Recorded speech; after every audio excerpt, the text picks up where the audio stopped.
বাংলাদেশ এ দল কিন্তু খেলতে গেছে অস্ট্রেলিয়ায়। এশিয়া কাপের আগে তারা যে অস্ট্রেলিয়ায় যতগুলা ম্যাচ খেলবে এইখান থেকে কিন্তু অনেক প্লেয়ারদের এশিয়া কাপের স্কোয়াডে সুযোগ হতেও পারে, ঠিক আছে। তো এইখানে যদি ভালো তারা পারফরমেন্স করে, বিশেষ করে নুরুল হাসান সোহান, তারপরে আফিফ হোসেন দুবো এবং হাসান মাহমুদ, এরকম মাহিদুল অঙ্কন, জিসান আলম, এদের অসংখ্য প্লেয়ার আছে যাদের কি স্কোয়াডে সুযোগ হতে পারে।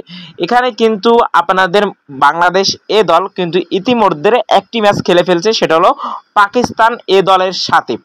এইখানে কিন্তু বাংলাদেশ খুবই লজ্জাজনকভাবে হেরে গেছে।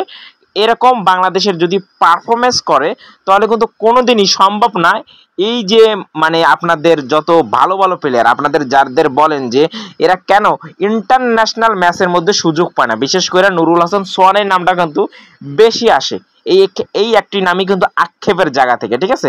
তো আর বেশি কথা বাড়াবো না, চলুন নেপালের সাথে আজকের যে ম্যাচটা হবে এই ম্যাচের মধ্যে তাদের একাদশ কেমন হবে সেটাই আমরা এক নজরে দেখে নিব যে নেপালের সাথে যে একাদশটা হবে সেটা কি জেতার মতন। তো এক নম্বরে আমরা এখানে দেখতে পাচ্ছি নাইম শেখ। নাইম শেখ কিন্তু খুবই বাজে একটা খেলোয়াড় আমার মতে। তারপরে থাকবে জিসান আলম, সে কিন্তু আপনারা অনেক মানে ম্যাচে দেখতে পারবেন, এবার মনে হয় রাজশাহীতে খেলছিল, ঠিক আছে। জিসান আলম থাকবে। তারপর থাকছে হলো আফিফ হোসেন ধ্রুব। আফিফ হোসেন কিন্তু এক সময় অনেক ভালো একজন ব্যাটার ছিল এবং অলরাউন্ডার সে কিন্তু, ঠিক আছে। তারপর সাইফ হাসান। সাইফ হাসানের খেলা আমি আগে পিছিয়ে কখনো দেখি নাই, কিন্তু আপনারা দেখছেন কিনা অবশ্যই কমেন্ট করে জানাতে পারেন। তারপর হলো নুরুল হাসান সোহান, এইটা হলো রংপুরের ক্যাপ্টেন বলতে পারেন। তো নুরুল হাসান সোহান কিন্তু সবাই চিনেন, একসময় জাতীয় দলে ছিল। তো 6 নম্বরে আছে আপনার মাহিদুল ইসলাম অঙ্কন। এই ব্যাটারটা কিন্তু সেই এক লেভেলের খেলে, ঠিক আছে। এবার মনে হয় চিটাগং এ ছিল বিপিএল এ, তো চিটাগং এ অবশ্যই তারা দেখতে পারবেন। 7 নম্বরে থাকছে হলো মাহফুজুর রহমান রাব্বি। এর খেলা আমি আগে পিছিয়ে কখনোই দেখি নাই, সে কিন্তু বোলিং অলরাউন্ডার, কিন্তু আমি কখনো এর খেলা দেখিনি। রাকিবুল হাসানের কিন্তু রাকিবুল হাসানের খেলা আমি দেখছি, রংপুরের স্কোয়াডে আছে সে। তো হাসান মাহমুদ আমার একজন ফেভারিট একটা বোলার বলতে পারেন, এ কিন্তু জাতীয় দলে আমি মনে করি থাকার দরকার, ঠিক আছে। হাসান মাহমুদের বোলার অনেক ভালো একজন বোলার।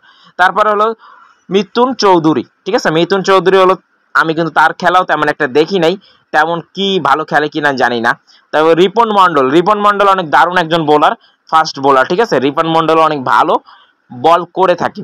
তো এইটা হলো বাংলাদেশ এ দলের বর্তমান স্কোয়াড সম্ভাবনা একাদশ। নেপালের সাথে এই কিন্তু খেলবে, এই 11 জন প্লেয়ারই থাকতে পারে মেইন স্কোয়াডে।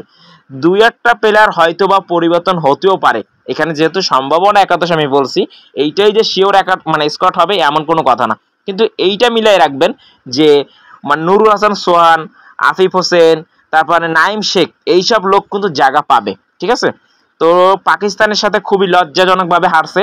আর যদি আপনারা বাংলাদেশ এ দলের খেলা দেখতে চান তাহলে কোথায় দেখবেন, এই তো মেন করে হলো আপনারা ফেসবুকে যাবেন, ফেসবুকে যে বাংলাদেশ এ দল লেখা কিন্তু সার্চ করতে পারেন, তাহলে কিন্তু অবশ্যই অনেক জায়গায় দেখতে পারবেন যে লাইভে দেখানো হচ্ছে। তো অবশ্যই যান, যে ফেসবুকে সার্চ করতে পারেন যে বাংলাদেশ এ দল, ঠিক আছে। তাহলে লেখা কিন্তু দিলে অবশ্যই আসবে, আশাবাদী আমি আসবে। আর যদি না আসে তাহলে আমি তো আসি, আমার কাছ থেকে অবশ্যই আপডেট জানতে পারবেন যে বাংলাদেশ এ দল কিভাবে পারফরমেন্স করতেছে। আর টিভিতে দেখতে পারবেন টি স্পোর্টসে।